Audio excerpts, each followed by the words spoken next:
Unang beses to na may taong gustong tumikim sa luto ni Madam. Abay eto nga, tinawagan pa siya. Abay sino ba naman tayo para hindi tuparin tong request niya?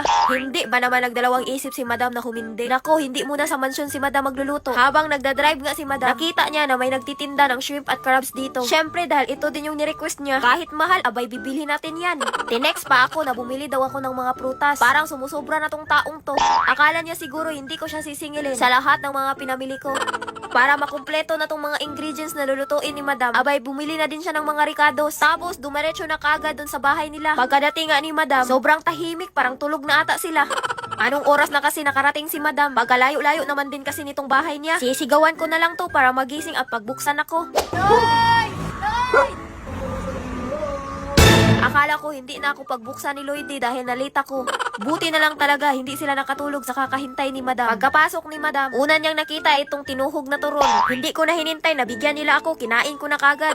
Minsan lang ako bumisita dito kila Lloydie, no? Pero naging tagaluto pa. Gusto daw niyang matikman yung luto ni Madam. Sana man lang pinag-isipan mo ng mabuti, Lloyd. Si Madam hindi marunong magluto yan, nagmamarunong lang. Okay kayo?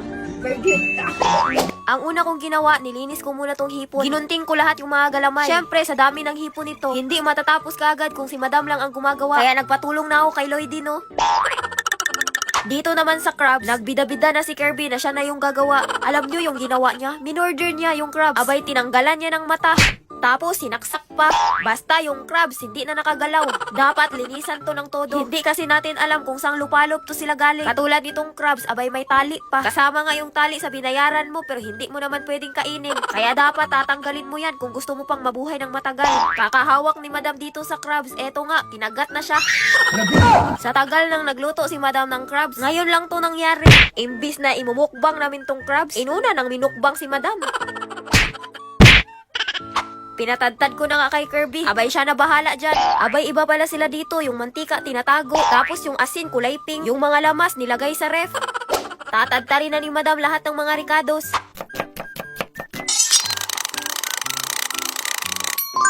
Dito ako nanibago kay Madam. Yung nilinisan niya yung mga kalat niya ba? Syempre wala tayo sa mansyon kaya magpakabait tayo. Sabi ko kay Lloydie, ilabas niya yung pangmalakasan niyang kawali. Sinalang ko na kagad yung kawali sa kalan nila. Yun nga lang, nahirapan ako kung paano buksan to. Sa kakaikot ko dito, sa wakas umapoy na. Buti na lang, may natirang butter pa sa ref ni Lloydie. Kaya nilunod ko na nga kagad dito sa umiinit na kawali. Aba, pinahalo ko na dyan kay Lloydie. Hanggang sa matunaw na ng tuluyan yung butter. Nagbuhos din si Madam sa kawali ng konting mantika. Bago niya ibinuhos tong mga ricados lahat. Dapat maluto muna yung mga ricados bago ilulunod yung mga shrimp.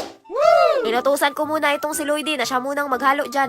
Kahit hindi pa luto itong shrimp, isa-isa na ngang nilagay ni Madam yung mga crabs sa kawali. Habang si Lloydie tuloy pa din sa paghalo. Kahit patay na tong crabs, natatakot pa din si Madam humawak dito. Dapat masarap talaga to Madam para hindi ka mapahiya dyan.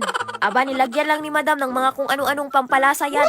Pagkatapos, tinakpan na kaagad. Eto lang talaga yung naiambag nitong babaeng to. Ang kumanta lang. May talent talaga tong babaeng to. Tuwing magluluto ng seafood si Madam, hindi niya talaga makakalimutan itong patatas.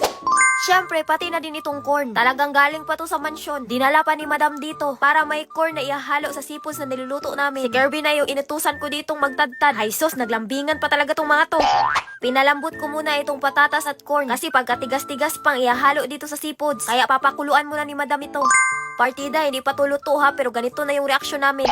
Sabi nga ni Lloydie, may Sprite daw siya sa ref niya. O siya, sige, bawasan na natin para ipanghalo lang dito.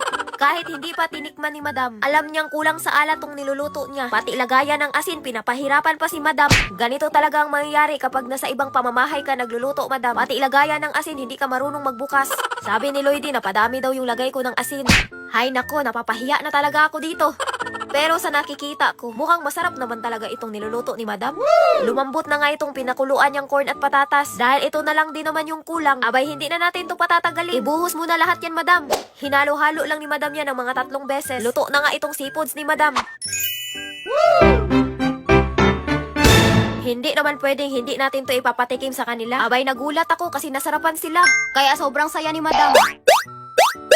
Halata naman kasing hindi nagsisinungaling tong mga to. Alam niyo sa totoo lang, nung si Lloydie na ang tumikim, abay kinabahan talaga si Madam. Hindi ko ina-expect talaga na pati din to siya masarapan.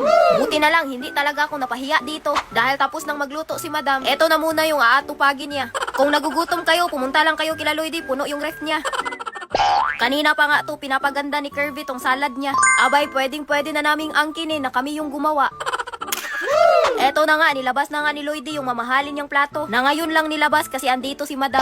Abay, pati kutsara din. Dahil masarap yung ulam, papanindigan namin yung pagiging sosyal namin. Partida, binalot pa ng tissue tong kutsara at tinidor. Ready na ang lahat, pwede nang i-serve.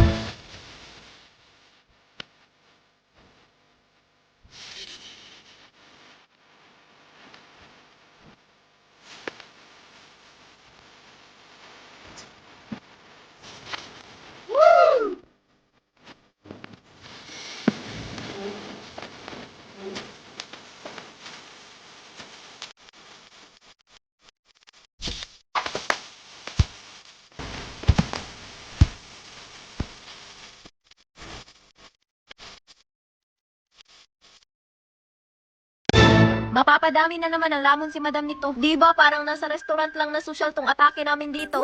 Nako, ang swerte naman ng mga to kasi nakatikim ng luto ni Madam.